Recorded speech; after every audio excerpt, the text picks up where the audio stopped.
होलिका दहन। हिंदू धर्म में होलिका दहन का आयोजन बड़े हर्षोल्लास के साथ किया जाता है। इस पर्व को फाल्गुन मास के शुक्ल पक्ष की पूर्णिमा तिथि के दिन मनाया जाता है। साथ ही इससे जुड़ी कथा का भी विशेष महत्व है। हिंदू धर्म में होलिका दहन का पर्व को बुराई पर हुई अच्छाई की जीत के रूप में मनाया जाता है। हिंदू धर्म में कई प्रमुख व्रत एवं त्योहार हर्षोल्लास के साथ मनाए जाते हैं, जिनमें होली पर्व का विशेष महत्व है।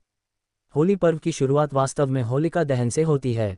धार्मिक मान्यताओं के अनुसार होलिका दहन पर्व को बुराई पर हुई अच्छाई की जीत के रूप में धूमधाम से मनाया जाता है। पुराणों में होलिका दहन के संदर्भ में नारायण भक्त प्रहलाद की कथा को वर्णित किया गया है, जिसमें बताया गया है कि कैसे अत्याचारी राजा हिरण्यकशिपु ने पुत्र की हत्या के लिए षड्यंत्र रचा था, जो भगवान नारायण की कृपा से सफल नहीं हो पाया। भारत के विभिन्न हिस्सों में होलिका दहन को छोटी होली और होलिका दीपक के नाम से भी जाना जाता है। साथ ही इस पर्व के आध्यात्मिक और वैज्ञानिक कारण दोनों छिपे हुए हैं। कब और कैसे मनाई जाती है होलिका?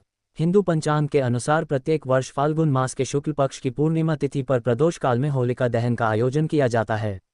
यह आयोजन गांव या मोहल्ले के किसी खुली जगह पर किया जाता है। खास लकड़ियों से तैयार की गई चिता पर गोबर से बने होलिका और भक्त प्रहलाद को स्थापित किया जाता है, जिसे गुलारी या बड़कुल्ला के नाम से जाना जाता है।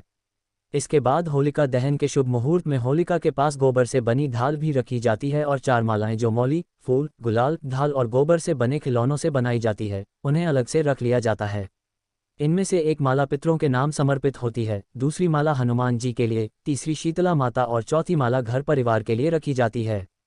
होलिका दहन पूजा विधि। होलिका दहन की पूजा में रोली, माला, अक्षत, गंध, पुष्प, धूप, गुड़, कच्चे सूत का धागा, बतासे, नारियल एवं पंचफल इत्यादि पूजा की सामग्री के रूप में एक थाली में रखे जाते हैं। इन सभी चीज़ों को होलिका दहन के समय होलिका के पास रखा जाता है। फिर श्रद्धा भाव से होलिका के चारों ओर 7 से 11 बार कच्चे सूत के धागे को लपेट दिया जाता है। होलिका दहन के बाद सभी सामग्रियों को एक एक करके होलिका में आहुति दी जाती है और फिर जल से अर्घ्य प्रदान किया जाता है। इसके पश्चात होलिका दहन के बाद पंचफल और चीनी से बने खिलौने इत्यादि को आहुति के रूप में समर्पित करने का विधान है। होलिका दहन की कथा। नारद पुराण के अनुसार आदिकाल में हिरण्यकश्यप नामक एक घमंडी राजा हुआ करता था। उसे भगवान से यह वरदान प्राप्त था कि उसकी मृत्यु न तो इंसान के हाथों और न ही जानवर के हाथों होगी। उसे न तो दिन में और न ही कोई रात को मार सकता है। उसे न तो घर में और न ही बाहर में मृत्यु प्राप्त हो सकती है। इसी वरदान के कारण वो स्वयं को ईश्वर से भी बड़ा समझने की भूल कर उसकी यही इच्छा थी कि लोग केवल उसकी पूजा करें। प्रजा तो डर से ऐसा करती थी, परंतु उसका पुत्र प्रहलाद परम विष्णु भक्त था। उसका सारा दिन प्रभु आराधना में ही बीतता था। भक्ति उसे उसकी मां से विरासत के रूप में मिली थी। हिरण्यकश्यप के लिए यह बड़ी चिंता की बात थी कि उसका स्वयं का पुत्र विष्णु भक्त कैसे हो गया। उसने अपने पुत्र को प्रभु की भक्ति न करने के लिए समझाया, लेकिन जब वो न माना तो उस पर अत्याचार करने लगा। अथक प्रयासों के बाद भी वह सफल नहीं हो सका।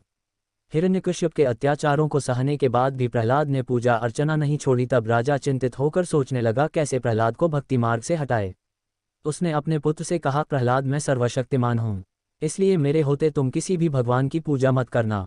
लेकिन पिता के जाते ही प्रहलाद फिर से नारायण जी की पूजा में लीन हो गया। कई बार समझाने के बाद भी जब प्रहलाद नहीं माना तो हिरण्यकश्यप ने अपने ही बेटे को जान से मारने का विचार किया। कई कोशिशों के बाद भी वह प्रहलाद को जान से मारने में नाकाम रहा। बार बार की कोशिशों से नाकाम होकर हिरण्यकश्यप आग बबूला हो उठा। इसके बाद उसने अपनी बहन होलिका से मदद ली, जिसे भगवान शंकर से ऐसी चादर वरदान में मिली थी जिसे ओढ़ने पर अग्नि उसे जला नहीं सकती थी। हिरण्यकश्यप ने यह तय किया, होलिका चादर ओढ़ के चिता पर बैठ जाए और उसकी गोद में प्रहलाद को बिठाया जाए। इसके बाद जैसे ही प्रहलाद बैठे लकड़ियों में आग लगा दी जाए। चादर के कारण होलिका तो आग से बच जाएगी, मगर अग्नि प्रहलाद को जलाकर राख कर देगी। प्रहलाद ने पिता की आज्ञा का पालन किया और ओम नमो नारायणा का जाप करते हुए चिता की तरफ बढ़ता चला गया। भगवान विष्णु हिरण्यकश्यप के इस क्रियाकलाप को देख मन ही मन क्रोधित हो गए। योजना के अनुसार होलिका अपनी चादर को पूरे तन पर होकर बैठ गई और फिर उसने प्रहलाद को अपनी गोद में ले लिया। लेकिन जैसे ही चिता में आग लगाई गई, विष्णु जी ने चमत्कार कर दिया। अचानक तेज हवा चलने लगी। सभी चौंक गए। तभी वह चादर होलिका के तन से उड़कर प्रहलाद के ऊपर आ गई। यह देख सभी विस्मित रह गए। इससे पहले कोई कुछ कर पाता, आग की लपटों में होलिका घिर गई। इस तरह प्रहलाद की जान बच गई और होलिका जल गई। इसी के बाद से होली की पूर्व संध्या को अग्नि जलाकर होलिका दहन का आयोजन किया जाता है। इसमें सभी प्रकार के अहंकार, बुराई और पाप आदि जलकर नष्ट हो जाते हैं। होली रंगों का त्योहार है, इसलिए होलिका दहन के अगले दिन सभी एक दूसरे को रंग लगाते हैं और इसे भाईचारे का पर्व भी कहा जाता है।